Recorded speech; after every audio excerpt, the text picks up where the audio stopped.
Assalamualaikum warahmatullahi wabarakatuh. Selamat datang di kelas dengan topik aritmia letal untuk mata kuliah keperawatan gawat darurat. Dengan saya, Nurse Laksita Barbara. Topik yang kita bahas pada pertemuan ini antara lain mereview anatomi jantung, mereview elektrokardiogram dan asal-muasal dari gambaran EKG. Yang ketiga adalah pengenalan aritmia letal dan juga algoritma penanganan aritmia letal. Aritmia letal yang akan kita bahas di sini antara lain asistol, PEA, ventricle fibrilasi, dan ventricle takikardi tanpa nadi. Teman-teman harusnya sudah familiar dengan anatomi ruang-ruang jantung.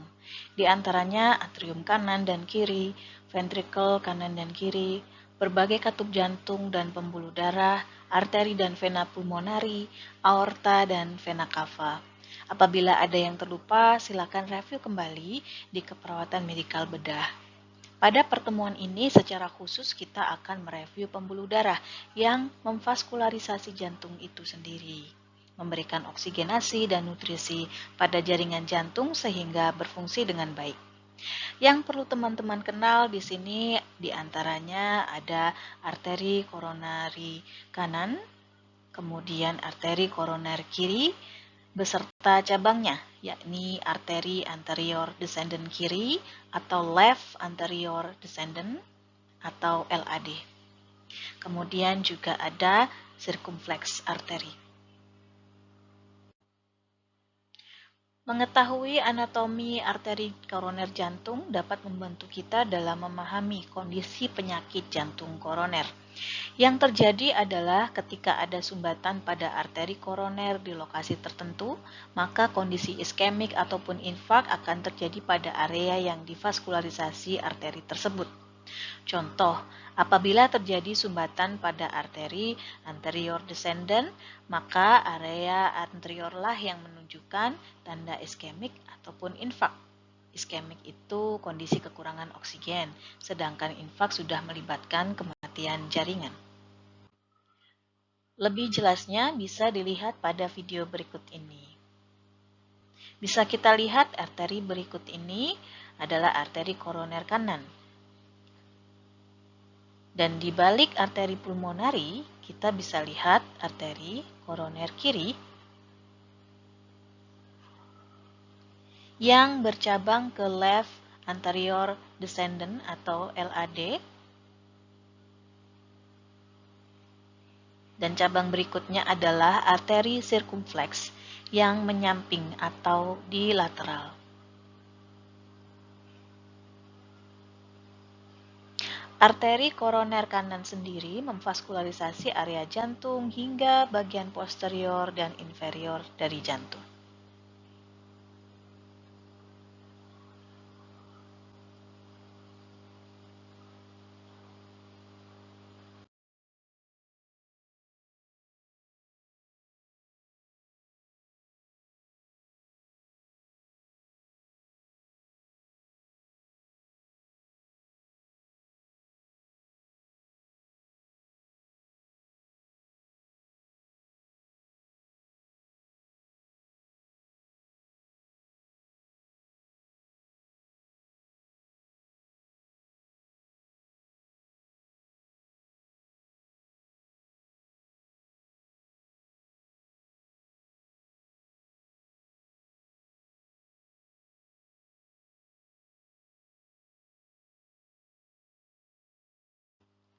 Dari anatomi vaskularisasi jantung tadi, kita bisa memprediksi arteri yang terganggu atau tersumbat pada lokasi infak yang diketahui dari perekaman jantung atau EKG.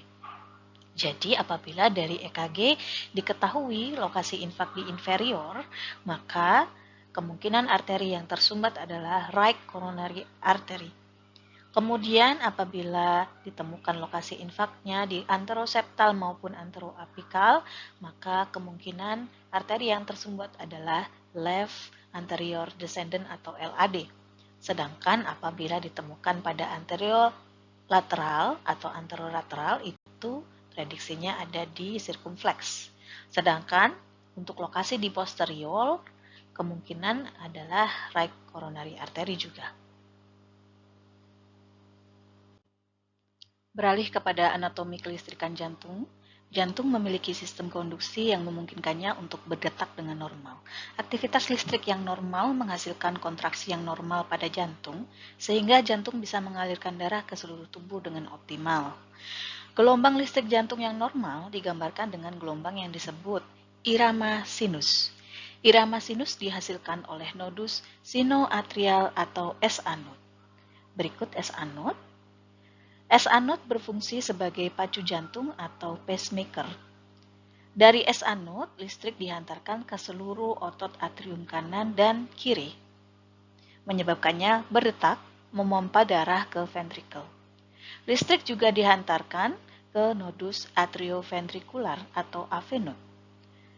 Dari AV node, kemudian listrik ini diantarkan ke bundle of His, bundle branch, dan terakhir ke serabut Purkinje. Dan dari aktivitas konduksi tersebut dihasilkan kontraksi otot ventrikel yang menghasilkan denyut jantung ke seluruh tubuh. Dari animasi berikut, teman-teman akan bisa melihat asal dari gelombang EKG. Setiap gelombang PQRST menggambarkan setiap aktivitas kelistrikan yang dihasilkan oleh sistem konduksi jantung. Bisa diperhatikan, listrik dihasilkan oleh pacemaker yaitu SA node yang kemudian didistribusikan ke sel-sel atrium yang menyebabkan depolarisasi atrial dan menghasilkan gelombang P. Perjalanan dari SA node ke AV node digambarkan dengan segmen PR dan saat ini juga terjadi kontraksi atrium dan menghasilkan sistolik. Konduksi listrik dari AV node ke bundle His, bundle branch sampai serabut Purkinje menyebabkan depolarisasi ventrikel dan menghasilkan gelombang QRS. Segmen ST menggambarkan saat di mana ventrikel berkontraksi sedangkan gelombang T menggambarkan repolarisasi ventrikel di mana ventrikel relaksasi dan menghasilkan diastolik. Berikut adalah gambaran EKG normal yaitu sinus rhythm atau irama sinus di mana ada PR interval, di sini ada gelombang P, kemudian ada kompleks QRS, kemudian ada J point, kemudian ada ST interval atau segmen ST, kemudian ada gelombang T, kemudian ini bisa ada atau tidak gelombang U. Kemudian di sini ada keterangan bahwa setiap kotak kecil menggambarkan secara horizontal 0,04 detik. Sedangkan secara vertikal dia menggambarkan 0,5 mV untuk 5 mm atau 0,1 mV per kotak kecilnya. Secara detail, anatomi EKG bisa dijelaskan seperti ini. Gelombang P normalnya lebarnya kurang dari atau sama dengan 0,12 detik, sedangkan tingginya kurang dari sama dengan 0,3 mV, positif di lead 2 dan negatif di AVR. Gelombang QRS normalnya lebar 0,06 sampai 0,12 detik, sedangkan gelombang Q normalnya lebar kurang dari sama dengan 0,04 detik dan tinggi atau dalamnya adalah kurang dari sepertiga tinggi R. Interval PR normalnya adalah 0,12 sampai dengan 0,2 detik. Sedangkan segmen ST ini normalnya isoelektris. Namun pada lead prekordial bisa digambarkan normalnya minus 0,5 sampai dengan plus 2 mm untuk pria dan sampai dengan 1,5 mm untuk wanita. Sehingga apabila lebih bisa dikatakan ST elevasi dan apabila kurang bisa dikatakan ST depresi. Teman-teman pasti sudah familiar dengan penempatan elektroda. Dari penempatan elektroda yang tepat, kita bisa mendapatkan sadapan yang diinginkan. Sadapan bipolar terdiri dari lead 1 yaitu antara RA dengan RLA atau right arm dengan left arm, sedangkan sadapan lead 2 adalah antara right arm dengan left leg, dan sadapan lead 3 adalah antara left arm dengan left leg.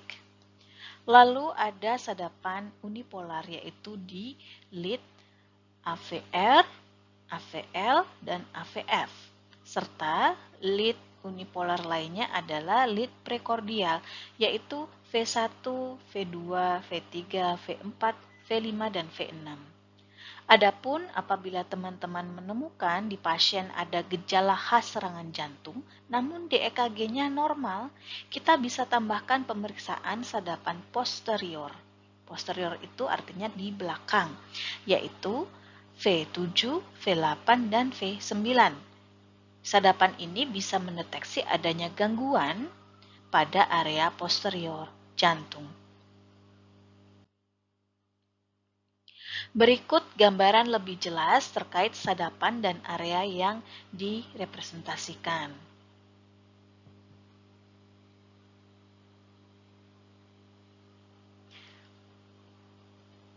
Area inferior atau bawah jantung bisa dilihat dari lead-lead yang bawah ini yaitu lead 3, kemudian AVF, dan juga lead 2. Sedangkan area anterior digambarkan oleh lead V1, V2, V3, dan V4.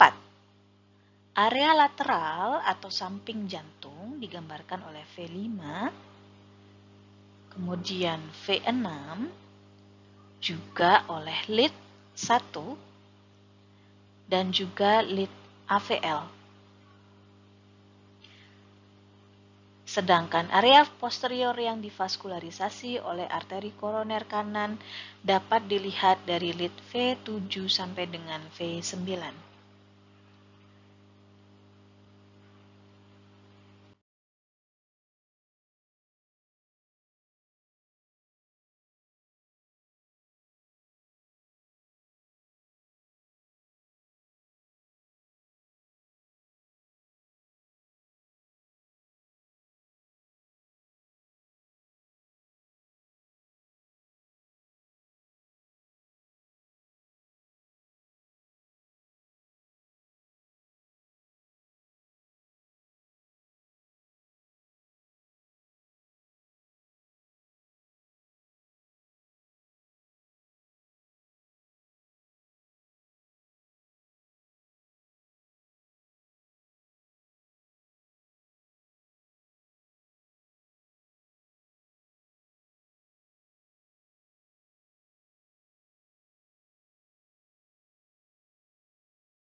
Lead dan lokasi iskemik atau infak dirangkum dalam tabel berikut ini.